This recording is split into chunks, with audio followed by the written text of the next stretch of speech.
Week 5 of block 1, session 1, progression from back squats last week. Rep scheme is 8, 6, 5, 4. I want you guys to use the same weight as what you used from last week's sets. So 70, 75, 80 and 85 was what I put as a rough estimate for those. So remember what you did from last week, 8, 6, 5, 4. Rest as you need to in between those sets. Part B, power snatch position primer. So I've written a specific primer to allow you to practice and focus on your power snatch positions before you go into heavy loads, just as a really specific warm-up. So it's 5 sets program of 2 power snatches with a pause just below the knee, 2-second pause below the knee. Now when you're in that position, if you were to record yourself or if you've got someone there that can kind of watch it with you, your shoulders should be slightly over the bar. You should not have a rounded shoulders, or back shouldn't be rounded. Nice flat chest up, shoulders forward of the bar as you look from that side on position.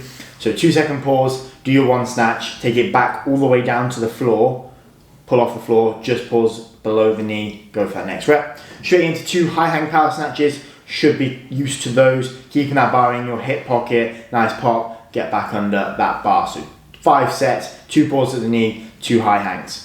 If you're not sure, just watch that video.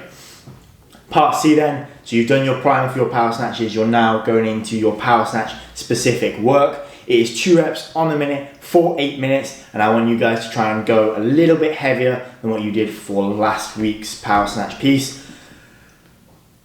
Nice and simple on that. Part D, total bar progression, 25% times 4 with a 20-second rest between each 25%. You do 4 sets of 25% of that max 1 minute test. Rest 2 minutes between sets. Repeat for 3 total sets. So let's just use random number as an example. Let's just say 20. You're doing 5, rest 20 seconds, 5, rest 25, rest 25. After that final set of 5, rest for 2 minutes and do that 3 total sets. That is session 1 for your week 5. Session number 2, we are starting similar to what we did with our snatch primer. We are starting with a clean specific primer. 3 tall cleans plus 2 push jerks, and we're doing that for 3 sets. You're going to build over those 3 sets. That tall clean, make sure you're watching that video. Notice on that video, I'm not going into any variation of a hang. I'm just using my upper body. I'm going a little bit of a shrug and then trying to pull myself underneath that bar to catch it in the bottom of a front squat. I do that for 3 reps, making sure that I am practicing catching in the bottom, nice upright torso as you go, into 2 push jerks. And then after that, build over 3 sets, and you're probably gonna start maybe your first set of what you finished your last set of the clean primer number 1. 2 squat cleans plus 1 split jerk. Repeat for 3 sets and build over those. Then we go into our clean specific work. Every 90 seconds for 6 sets, 2 squat cleans plus 1 split jerk.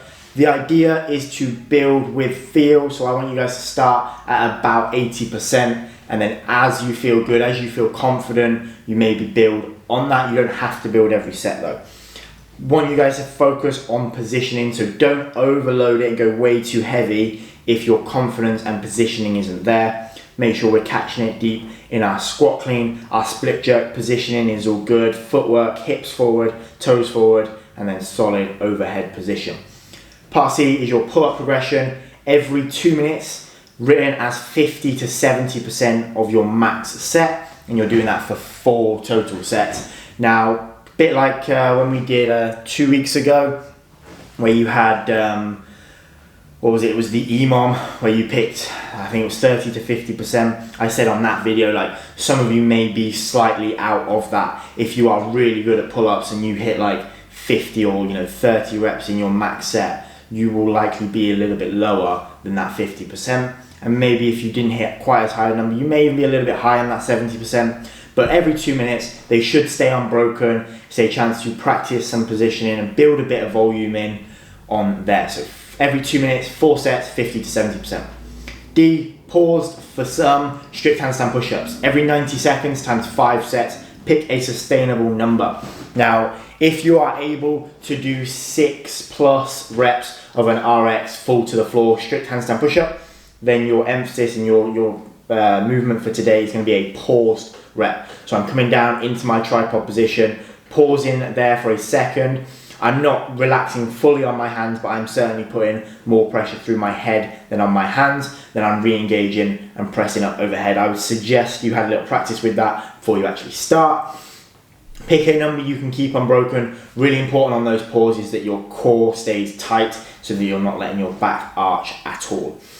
If you are still working on elevated handstand push-ups and you're working towards that first RX one, then we're not going to go for a pause and we're just going to go for 3 to 5 reps, and I want you to try and go a little bit lower than what you did in the past previous weeks.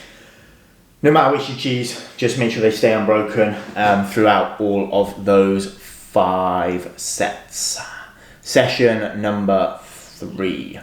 Starting part A, high hang squat snatch.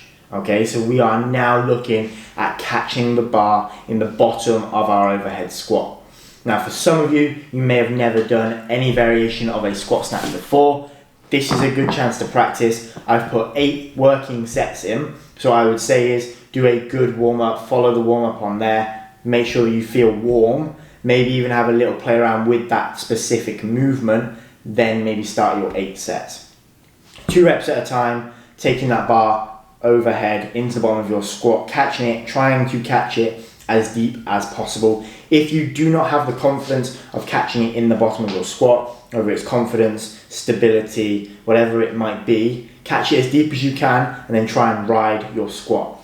Quite common problem, and you maybe find that this is you go a little bit too wide as you go into a power snatch, and then you would have to adjust your feet if you were to do an overhead squat. So just make sure that if you are finding your adductors, your groin is pulling a little bit in your squat, and you feel as though you're limited, perhaps you're going a little bit too wide with your feet. So just maybe make some adjustments. But 8 sets of 2, kind of build with that. If your confidence feels good and you want to go up in weight a little bit, then go for it. If you're confident with these 8 sets of 2, maybe build to a heavy, see how you're feeling for the day. Part B, EMOM, 10 minutes, min number 1, 3 to 5 false grip ring pull-ups. If you are awesome at false grip, you can add a little bit of weight to that. If you're able to complete those 5 reps, no problem. Add a little bit of weight, but real emphasis is building on some strength and endurance in our false grip pulling position. You guys have been doing it for the past couple of weeks. You probably notice it is more of a bicep pull, and I know some people have been really struggling to hold their false grip. After the negatives we did sort of 2 weeks ago, hopefully you feel as though you've built up some endurance in that position. Minute number 2, 6 to 8 dumbbell bench press. Nice tempo, good 45-degree angle, good depth, squeeze at the top, full extension. C series, C1, strict ring dip, 3 to 5 reps. If you are pretty good at ring dips, similar to those pull-ups, you can add some weight. We've been doing these for the past couple of weeks, so hopefully you've got an idea and you can add sort of like a little bit of weight from what you've done in previous weeks. Rest 30 seconds after finishing your final ring dip, and you're going into a feet elevated horizontal row. Elevate your feet on a box or a bench, whatever that might be. And I've written 6 to 10 reps. I feel as though pretty much everyone should be able to be within that range. If you're not, then just don't elevate your feet as high. The more elevated your feet are, the harder that's going to be. After you finish your C2, rest to full recovery or near on full recovery, and then go back to your ring dips. You're doing 4 total sets. That is your week 5